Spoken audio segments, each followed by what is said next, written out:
우리 대한민국 모든 국민에게 희망을 잃지 말고 계속 도전해 나가자, 이렇게 용기와 또 선한 영향력을 전파해주고 계십니다.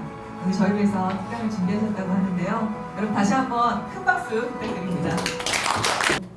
인생을 살아가면서 도전 정신을 한시도 잊지 말고 승리를 쟁취하는 그런 성공적인 삶을 살아가기를 진심으로 바랍니다. 그런데 제가 노인회장을 하게 된 계기는 2000년에 제가 삼선 국회의원을 당선이 되었는데 그 해에 노인 인구가 7.1%를 넘어서 가지고 고령화 사회에 진입을 했습니다.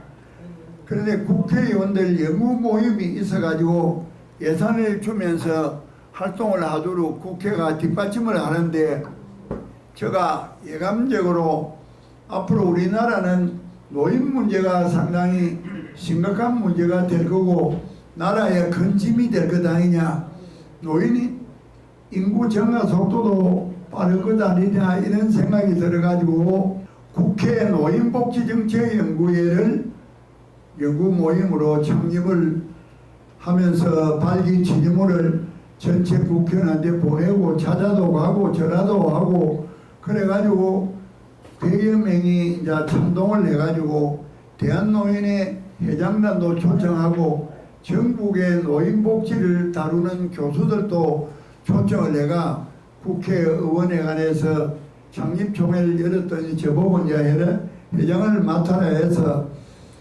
회장을 맡고 대한노인회하고 분기별로 정책 토론회도 열고 TV나 라디오에 나가서 노인 문제의 중요성을 역설하고 신문 잡지에 기고도 많이 하고 그런 노력을 하면서 2000년부터 시작했으니까 지금 2023년이니까 23년째 노인 문제만 오로지 전념을 하는 사람이니까 노인 문제에 대해서 어느 학자나 누구보다도 제가 현장 경험도 있고 이론 개발도 해서 노인 문제에 대해서는 아주 제일 대가라고 자부를 합니다. 그런데 지금 우리나라가 수명이 길어져 가지고 백세 시대라는 별명이 생겼지 않습니까? 그런데 과거에 한갑 지나기가 어렵고 오래 살지 못할 시절에는 본인도 편안하고 가족도 편안합니다. 일찍이 죽으니까. 그런데 지금은 100살까지 안 죽잖아요. 내가 죽고 싶어도. 그러니까 경제적인 뒷받침이 안 되니까 오래 사는 게 축복이 아니고 고통이고 재앙입니다. 보면은 폐지나 이런 거를 주워 가지고 팔려고 그냥 꼬꾸랑 할머니가 그냥 니아가 같은데 그놈을 싣고 나르고 이러는 모습들을, 요새는 또 폐지값이 똥값입니다. 그래가지고 하루 종일 그래 봐야 뭐 돈만 원 받기도 힘들어요. 그런 어려운 시절인데 지금은 핵가족 시대가 되다 보니까 부모님하고 같이 사는 집이 잘 없습니다. 또 부모님을 모시겠냐 물어보면 최근 통계가 12.8%만 부모를 모시겠다고 합니다. 그런데 우리 가장들이 부모를 안 모시는 것이 왜 안 모시려느냐 하면은 있는 집에 같이 잠자고 있는 음식 같이 먹으면 문제가 안 되는데 용돈을 드려야 됩니다. 용돈을 최소한 하루에 만원, 한 달에는 30만 원이 필요하다고 하는데 양부모가 다 계시면은 60만 원을 내 월급 봉투에서 빼줘야 되지 않습니까? 그러면은 내가 살림도 살고 먹고 살아야 되고 내 자녀들 대학 공부시키려고 저축도 해야 되고 결혼시키려고 저축도 해야 되는데 월급쟁이 봉투에 한 달에 60만 원이 어찌 빠져나갑니까? 그러니까 경제 능력이 한계점에 도달하니까 부모를 모시기가 힘든다는 이야기죠. 그러면은 부모를 가정에 못 모시면 국가가 책임을 져야 됩니다. 그리고 우리나라 이 노인들이 서독의 강부 간호사, 정동의 수로공사하는 데 투입되고 심지어는 월남전 목숨을 바쳐가면서 참여해가지고 달러를 벌은 돈을 가지고 박정희 대통령이 경부고속도로 건설하고 포항제철 건설하고 마산 수출제약 건설하고 창원공업 기지를 건설하고 울산공단을 건설하고 그런 터전을 가지고 오늘날 세계 10대 경제 강국을 만들었지 않습니까? 이러한 터전을 우리 노인 세대가 했는데 정권이 노인 문제에 대해서는 무관심합니다. 그러다 보니까 유독 노인만 세계에서 OECD 가입국가 중에 빈곤율 1위입니다. 노인만, 일반 국민은 10대 경제강국이잖아요. 노인만 유럽의 가장 가난한 나라보다 2배나 가난하다. 노인만. 그러니까 가난하고 춥고 배고프고 외롭고 쓸쓸하니까 자살도 많이 하니까 자살도 제일 많이 하는 나라가 대한민국 노인입니다. 그런데 내가 국회에서 2000년에 노인복지정책연구회를 창립을 했는데 내 이후에 노인 문제를 다루는 국회의원이 하나도 없습니다. 그러니까 국회의원 노인 문제 다루는 데 하나도 없고 장관이나 대통령도 노인 문제에 무관심하니까 노인의 예산이 안 나오지 않습니까? 내가 회장이 되니까 우리 요 중앙에 직원들 월급 주고 또 운동도 대통령기 게이트볼 4천만원 건강종합축제 8천만원 그래가지고 18억을 받아요. 그래 내가 이제 금년에는 30억으로 올렸습니다. 그 건강축제도 8천을 2억 5천으로 올리고 내년부터는 또 대통령기 파크골프를 윤석열 대통령하고 이야기를 해가 예산 1억을 또 하고 그래 내가 와서 이제 예산을 올리고 이래 하는데 지금까지는 노인회를 정부가 등한히 여기니까 그 예산 배정이 안 되고 내가 첫 해에 보건복지부하고 예산 협의를 하는데 주무과에는 우리 요구를 고려를 하는데 전체 회의에서 삭감이 되어버리는 거예요.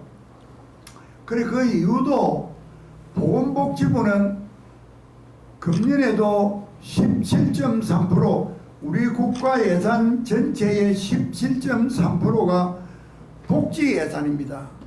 국방비보다도 더 많이 배정되어 있는 게 복지 예산이거든. 그러면은 대한민국 예산 덩어리 중에 제일 큰 거를 보건복지부가 가져오다 보니까 기획재정부 예산실에다가 노인의 뭐 직원 한 둘이 늘려주자, 체육 종목 하나 늘려주는데 1억 주자 이런 소리를 아예 못하는 거예요. 그 사람들이. 첫 해에 내가 언론에 하니까 안 돼서 내가 아예 막 기획재정부 예산실장 이런 사람하고 내가 정치적인 단발을 지어가지고 예산을 작년에 18억을 24억으로 올리고 올해는 이제 34억으로 올렸거든요. 대한노인회가 이제 앞으로 노인들을 위해서 여러 가지를 하는데 내가 치매가 지금 10명 중에 한 사람이 치매입니다. 주로 노인이 치매 환자가 많지 않습니까? 그래서 정부가 치매에 대한 노력을 많이 합니다. 예산도 17조 가까이 치매 예산이 쓰이는데 나는 노인이 치매 환자가 많으니까 우리 대한노인회가 치매 예방치료연구원을 설립해가 치매에 예방을 시키는 일을 내가 해야 되겠다 이래가 금년 예산 편성할 때 기재부 예산실장 보고 대한노인회가 치매 예방치료연구원을 설립을 해가지고 우리가 치매 대체에 앞장을 설 거니까 4억만 예산을 배정해달라 이랬는데 1억을 배정을 해서요.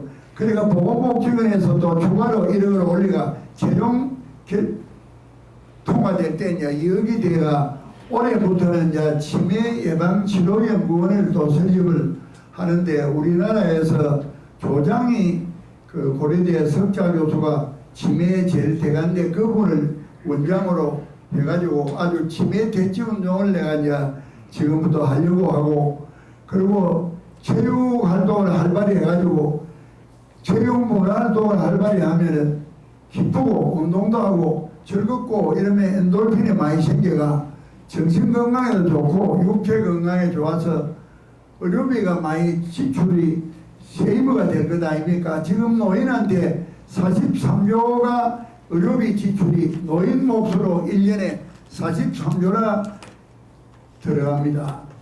그래서 앞으로 그런 의료비를 노인이 건강하면 의료비가 절감이 되고 절감된 돈을 가지고 노인 시설을 좀 많이 하도록 하고 이런 계획을 갖고 제가 활동을 하는데 대한노인회는 회장 임기가 4년입니다. 4년이고 2번 출마할 수 있는 정관인데 내가 3번까지 하도록 고쳤습니다. 왜냐하면 좀 젊은 노인이 회장을 하니까 3번까지는 시장 군수 도지사도 3번 출마하는데 와 우리는 2번만 하냐 이래서 그 정말 내가 이제 고쳤는데 나도 이제 몸만 건강하면은 뭐 3번까지 3번 해도 뭐 만 나이로 하면은 뭐 89까지니까 얼마나 안 하냐 이런 생각을 하거든요. 그런데 노인 인구가 약 900만인데다가 2025년이면은 1000만이 넘어요. 근데 노인 인구가 많다 보니까 앞으로 도전 한국인 그 모임이 잘 되도록 내가 적극적으로 뒷받침을 할 겁니다. 그리고 대한민국에서 지금 대한노인회 회장이 아주 뭐 정치적으로도 내가 선배고 그래 내가 이제 정치권을 보고 이제 노인을 위해서 가감한 정책을 좀 펴도록 해라.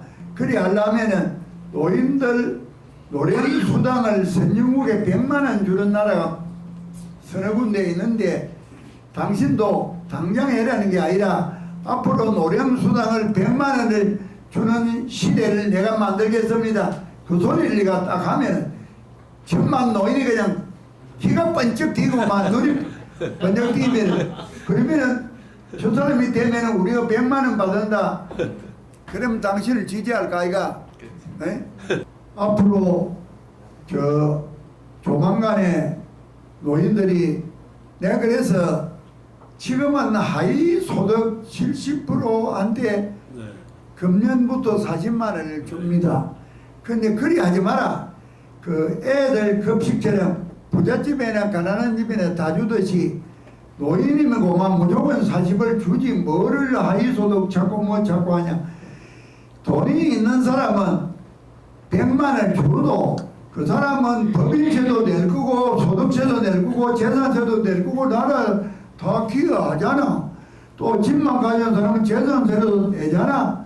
영급빈자는 땡전함을 안 내고 돈을 받는데 내나 부자나 누구나 노인에 대한 수당을 다 주면은 돈 있는 사람은 세금으로 또 그만큼 국가에 기여하니까 앞으로 보편적 복지로 노령수당을 달라.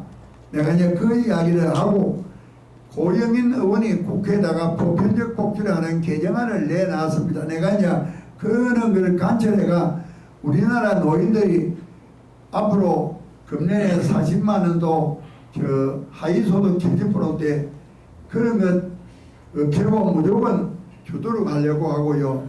그 다음에 지하철을 공짜로 타는데 그거는 강력도시 이상만 지하철이 있잖아요. 중소도시나 군 다니는 지하철이 없잖아요. 그럼 버스표를 공짜로 줘야 될 것 아닙니까? 그런데 이 지하철도 오세훈 시장이 골치 아프다고 와서 하는 말이 3천억 원이 지하철이 적자다, 노인 때문에 적자다. 그래가 시청 보고 돈을 주라, 도시철도 그어서. 그래 내가 하는 말이 그 이야기입니다. 아침 출근 시간 4시간 반 사람이 많이 타고 낮에는 빈자리가 텅 비어가 지하철 다니는데 그 빈자리 다니는 그 노인이 탔다고 무슨 적자냐. 버스도 낮에는 빈자리가 텅텅 비어가 다니지 않습니까? 그러면 노인 태야 좋은데 무슨 돈을 내 그냥 빈자리에다 타는데. 그래서 내가 이번에 우리 대한노인의 국민의힘 더불어민주당 세계단체가 노인과 대중교통 요금 문제를 정책 토론회를 국회에서 내가 할 겁니다.